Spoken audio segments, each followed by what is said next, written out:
Hi hello ನಮಸ್ಕಾರ ಎಲ್ಲರೂ ಹೇಗಿದ್ದೀರಾ? ಚೆನ್ನಾಗಿದ್ದೀರಾ?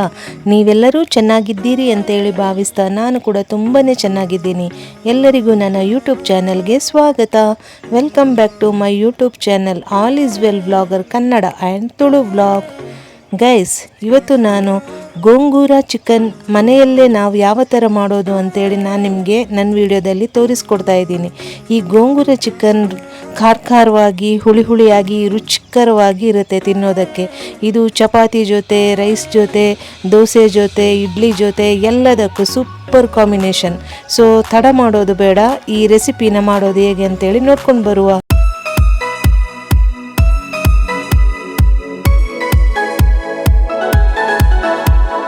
ಮೊದಲನೇದಾಗಿ ಗೋಂಗೂರ ಚಿಕನ್ ಮಾಡೋದಕ್ಕೆ ಇಲ್ಲಿ ನಾನು ಗೋಂಗೂರ ಸೊಪ್ಪನ್ನು ಕ್ಲೀನ್ ಮಾಡಿ ತಗೊಂಡಿದ್ದೀನಿ. ಇಲ್ಲಿ ಒಂದು ಅರ್ಧ ಕಟ್ಟು ಗೋಂಗೂರ ಸೊಪ್ಪು ತಗೊಂಡಿದ್ದೀನಿ. ಹಾಗೆ ಒಂದು 2 ಬೆಳ್ಳುಳ್ಳಿನ ನೋಡಿ ಈ ಥರ ಬಿಡಿಸಿ ತಗೊಂಡಿದ್ದೀನಿ. ನಂತರ ಒಂದು ಸ್ವಲ್ಪ ಕರಿಬೇವು ಸೊಪ್ಪನ್ನು ಕೂಡ ತಗೊಂಡಿದ್ದೀನಿ. ಆಮೇಲೆ ಸ್ವಲ್ಪ ಕೊತ್ತಂಬರಿ ಸೊಪ್ಪನ್ನು ಕೂಡ ತಗೊಂಡಿದ್ದೀನಿ. ನಂತರ ಇಲ್ಲಿ ನಾನು ಒಂದು 20 ಗುಂಟೂರು ಮೆಣಸನ್ನು ತಗೊಂಡಿದ್ದೀನಿ. ಈ ಗುಂಟೂರು ಮೆಣಸು ಅಷ್ಟೊಂದು ಖಾರ ಇಲ್ಲ, ಅದಕ್ಕೋಸ್ಕರ 20 ತಗೊಂಡೆ. ಆಮೇಲೆ ಇಲ್ಲಿ ನೋಡಿ, ಈ ಗುಂಟೂರು ಮೆಣಸು ಇದೆಯಲ್ಲ, ಇದು ಸ್ವಲ್ಪ ಖಾರ ಇದೆ. ಅಂದರೆ 2 ಟೈಪ್ ಇದು ಗುಂಟೂರು ಮೆಣಸು ತಗೊಂಡಿದ್ದೀನಿ. ತುಂಬಾ ಸ್ಪೈಸಿ ಆಗಿರುತ್ತೆ, ಅದಕ್ಕೋಸ್ಕರ 5 ತಗೊಂಡಿದ್ದೀನಿ. ಆಮೇಲೆ ಒಂದು 2 ನೀರುಳ್ಳಿನ ನೋಡಿ ಈ ಥರ ಸ್ಲೈಸ್ ಮಾಡಿ ಇಟ್ಕೊಂಡಿದ್ದೀನಿ. ಆಮೇಲೆ ಒಂದು 4ರಿಂದ ಒಂದು 5 ಆಗುವಷ್ಟು ಮೆಣಸಿನ್ಕಾಯನ್ನು ತಗೊಂಡಿದ್ದೀನಿ. ಆಮೇಲೆ 1 ಸ್ಪೂನ್ ಆಗುವಷ್ಟು ಜೀರಾನ ತಗೊಂಡಿದ್ದೀನಿ. ಮೊದಲಿಗೆ ಸ್ಟವ್ ಆನ್ ಮಾಡಿಕೊಂಡು ಅದರಲ್ಲಿ ಒಂದು ತವ ಇಟ್ಕೊಂಡಿದ್ದೀನಿ. ಈಗ ತವ ಇಲ್ಲಿ ಬಿಸಿಯಾಗಿದೆ. ಇವಾಗ ಇದಕ್ಕೆ ನಾನು ಕ್ಲೀನ್ ಮಾಡಿಟ್ಟಂತಹ ಗೋಂಗೂರ ಸೊಪ್ಪನ್ನು ಹಾಕ್ಕೊಳ್ತಾ ಇದ್ದೀನಿ. ಈ ಗೋಂಗೂರ ಸೊಪ್ಪನ್ನು ಸ್ವಲ್ಪ ಹೊತ್ತು ಫ್ರೈ ಮಾಡಬೇಕಂದ್ರೆ ಇದೊಂಥರ ಮುದ್ದೆ ಥರ ಬರುತ್ತೆ, ಅಲ್ಲಿವರೆಗೂ ಫ್ರೈ ಮಾಡಬೇಕು.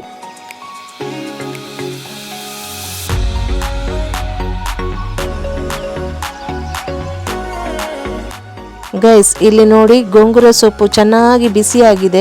ಇಷ್ಟು ಬಿಸಿ ಆದರೆ ಸಾಕು. ಈಗ ಇದನ್ನು ತಣ್ಣಗೆ ಆಗಲಿಕ್ಕೆ ಬಿಟ್ಟು ಸ್ವಲ್ಪ ಹೊತ್ತು ತಣ್ಣಗೆ ಆಗಲಿಕ್ಕೆ ಬಿಡಬೇಕು. ನಂತರ ಇದನ್ನು ಮಿಕ್ಸಿ ಜಾರ್ಗೆ ಹಾಕೋಬೇಕು. ಸ್ವಲ್ಪ ನೀರು ಹಾಕಬಾರ್ದು ರುಬ್ಬುವಾಗ.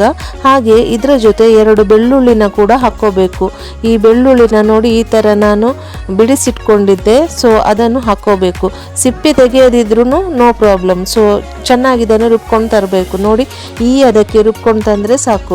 ಈಗ ಇದನ್ನು ಬೇರೆ ಪಾತ್ರೆಗೆ ಹಾಕಿ ಅದೇ ಮಿಕ್ಸಿ ಜಾರಲ್ಲಿ ನಾನು ಮೆಣಸು ಮತ್ತು ಜೀರಿಗೆ ತಗೊಂಡಿದ್ದಲ್ವಾ, ಸೊ ಅದನ್ನು ಇದಕ್ಕೇನೆ ಹಾಕಿ ನುಣ್ಣಗೆ ಪೇಸ್ಟ್ ಮಾಡ್ಕೊಂಡು ತರಬೇಕು. ಅಂದರೆ ಇದು ಚೆನ್ನಾಗಿ ನುಣ್ಣಗೆ ಪೇಸ್ಟ್ ಆಗಬೇಕು, ಆಗಲೇ ರುಚಿ ಬರೋದು. ನೋಡಿ ಗೈಸ್, ಇಷ್ಟು ಅದಕ್ಕೆ ರುಬ್ಕೋಬೇಕು. ಇವಾಗ ಮಸಾಲೆ ಎಲ್ಲ ರೆಡಿಯಾಗಿ ಕುತ್ಕೊಂಡಿದೆ. ಈಗ ನಾವೇನು ಮಾಡಬೇಕು, ಫಸ್ಟಿಗೆ ಇಲ್ಲಿ ಒಂದು ಸ್ಟವ್ ಮೇಲೆ ನಾನು ಕುಕ್ಕರ್ ಇಟ್ಕೊಂಡಿದ್ದೀನಿ. ಆ ಕುಕ್ಕರಿಗೆ ಅರ್ಧ ಕಪ್ ಆಗುವಷ್ಟು ಕುಕ್ಕಿಂಗ್ ಆಯಿಲನ್ನು ಹಾಕ್ಕೊಂಡಿದ್ದೀನಿ. ಆ ಆಯಿಲ್ ಬಿಸಿಯಾದ ಮೇಲೆ ಇದಕ್ಕೆ 1 ನೀರುಳ್ಳಿನ ನೋಡಿ ಈ ಥರ ಕಟ್ ಮಾಡಿ ಹಾಕ್ಕೊಂಡಿದ್ದೀನಿ. ಇದು ದೊಡ್ಡ ಸೈಜ್ ಇದು ನೀರುಳ್ಳಿ. ಸೊ ಇದನ್ನು ಚೆನ್ನಾಗಿ ಫ್ರೈ ಮಾಡ್ಕೋಬೇಕು.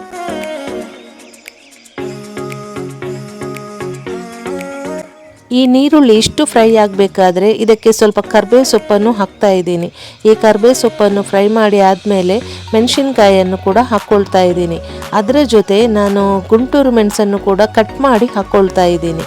ಇದನ್ನು ಚೆನ್ನಾಗಿ ಫ್ರೈ ಮಾಡ್ಕೋಬೇಕು.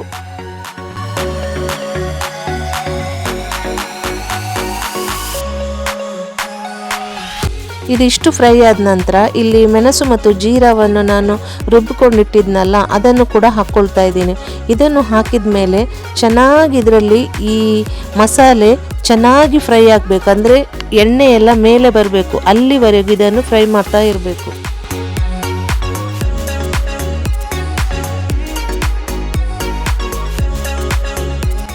ಈ ಮಸಾಲೆ ಇಷ್ಟು ಫ್ರೈ ಆಗ್ತಾ ಇರಬೇಕಾದ್ರೆ ಇದಕ್ಕೆ ಒಂದು ಅರ್ಧ ಸ್ಪೂನು ಟರ್ಮರಿಕ್ ಪೌಡರನ್ನು ಹಾಕ್ಕೊಳ್ತಾ ಇದ್ದೀನಿ. ಇದನ್ನು ಸ್ವಲ್ಪ ಹೊತ್ತು ಇದರ ಜೊತೆ ಫ್ರೈ ಮಾಡಬೇಕು. ಅಂದರೆ ನಾನು ಮೊದಲೇ ಹೇಳಿದೆ ಅಲ್ವಾ, ಈ ಮಸಾಲೆದು ಎಣ್ಣೆ ಎಲ್ಲ ಚೆನ್ನಾಗಿ ಬಿಡಬೇಕು. ಈಗ ಇದು ರೆಡಿಯಾಗಿದೆ ನೋಡಿ, ಎಣ್ಣೆ ಎಲ್ಲ ಚೆನ್ನಾಗಿ ಬಿಟ್ಕೊಂಡಿದೆ. ಈಗ ಇದಕ್ಕೆ ಗೋಂಗೂರ ಹಾಗೆ ಬೆಳ್ಳುಳ್ಳಿಯನ್ನು ನಾನು ರುಬ್ಕೊಂಡಿಟ್ಟಿದ್ದೆಲ್ಲ ಆ ಮಸಾಲೆನ ಹಾಕ್ಕೊಳ್ತಾ ಇದ್ದೀನಿ. ಈ ಮಸಾಲ ಕೂಡ ಅಷ್ಟೇ ಚೆನ್ನಾಗಿ ಇಲ್ಲಿ ಫ್ರೈ ಮಾಡಬೇಕು. ಹಾಗೆ ಸ್ವಲ್ಪ ಹೊತ್ತು ಫ್ರೈ ಮಾಡಿ ಆದಮೇಲೆ ಇದಕ್ಕೆ ಸ್ವಲ್ಪ ಉಪ್ಪನ್ನು ಕೂಡ ಹಾಕ್ಕೋಬೇಕು.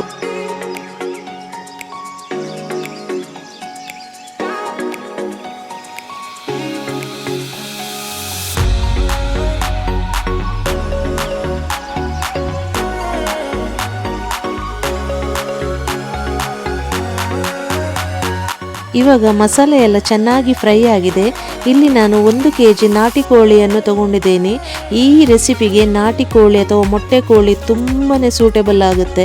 ಬಾಯ್ಲರ್ ಕೋಳಿ ಆದರೆ ಸ್ವಲ್ಪ ಮೆತ್ತಗಿರುತ್ತಲ್ವಾ, ಅದು ಅಷ್ಟೊಂದು ಚೆನ್ನಾಗಿರಲ್ಲ. ಬಟ್ ಈ ಥರ ಸಾಂಬಾರು ಮಾಡಬೇಕಾದ್ರೆ ನೀವು ನಾಟಿ ಕೋಳಿಯನ್ನು ಯೂಸ್ ಮಾಡಿ ತುಂಬಾ ಚೆನ್ನಾಗಿರುತ್ತೆ. ಸೊ ಇದನ್ನು ಚೆನ್ನಾಗಿ ಈ ಮಸಾಲೆ ಜೊತೆ ಸ್ವಲ್ಪ ಹೊತ್ತು ಮಿಕ್ಸ್ ಮಾಡಬೇಕು. ಇವಾಗ ಮಸಾಲೆ ಜೊತೆನೆ ಸ್ವಲ್ಪ ಹೊತ್ತು ಮಿಕ್ಸ್ ಮಾಡಿದ್ದೀನಿ. ಈಗ ಇದಕ್ಕೆ 1 ಲೋಟ ಆಗುವಷ್ಟು ನಾನಿಲ್ಲಿ ನೀರನ್ನು ಹಾಕ್ಕೊಳ್ತಾ ಇದ್ದೀನಿ. ಜಸ್ಟ್ 1 ಲೋಟ ಅಂದರೆ ಸಣ್ಣ ಲೋಟದಲ್ಲಿ 1 ಲೋಟ ನೀರನ್ನು ಹಾಕಿದರೆ ಸಾಕು. ಸೊ ಇದನ್ನು ಚೆನ್ನಾಗಿ ಒಮ್ಮೆ ಮಿಕ್ಸ್ ಮಾಡುವ.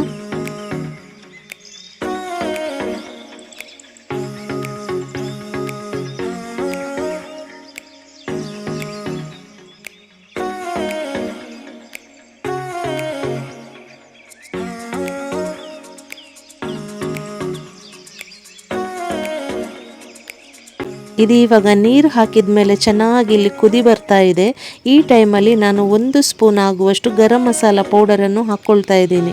ಈ ಗರಂ ಮಸಾಲ ಪೌಡರ್ ಹಾಕಿದ ಮೇಲೆ ಇದನ್ನು ಒಂದು 2 ವಿಸಿಲ್ ಬರಿಸ್ತೀನಿ, 2 ವಿಸಿಲ್ ಕೂಗಿಸ್ತೀನಿ.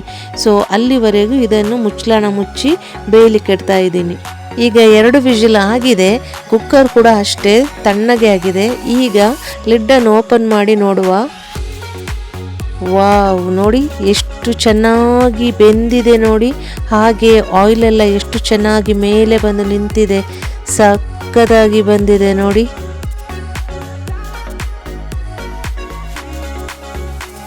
ಇಷ್ಟೇ ಗೈಸ್, ಸೋ ಸಿಂಪಲ್ ಅಲ್ವಾ? ಗೋಂಗೂರ ಚಿಕನ್ ತಿನ್ನೋದಕ್ಕೂ ರುಚಿ, ಮಾಡೋದಕ್ಕೂ ಸೋ ಸಿಂಪಲ್. ಸೊ ನೀವು ಕೂಡ ಒಂದ್ಸಲ ಮನೆಯಲ್ಲಿ ಟ್ರೈ ಮಾಡಿ ಆಯಿತಾ. ಹಾಗೆ ರುಚಿ ಹೇಗೆ ಬಂದಿತ್ತು ಅಂತೇಳಿ ನನಗೆ ಕಮೆಂಟ್ ಮಾಡಿ ಹೇಳಿ. ಹಾಗೆ ನನ್ನ ಚಾನಲನ್ನು ಇನ್ನು ಯಾರು ಸಬ್ಸ್ಕ್ರೈಬ್ ಮಾಡಿಲ್ಲ ನೋಡಿ, ಪ್ಲೀಸ್ ಸಬ್ಸ್ಕ್ರೈಬ್ ಮಾಡಿ ನೋಡಿ ಆಯಿತಾ. ಹಾಗೆ ಅಲ್ಲೇ ಹತ್ತಿರದಲ್ಲಿರುವ ಬೆಲ್ ಐಕಾನನ್ನು ಪ್ರೆಸ್ ಮಾಡಿದರೆ ನನ್ನ ನೆಕ್ಸ್ಟ್ ವಿಡಿಯೋ ನೋಟಿಫಿಕೇಷನ್ ಕೂಡ ನಿಮಗೆ ಬರುತ್ತೆ.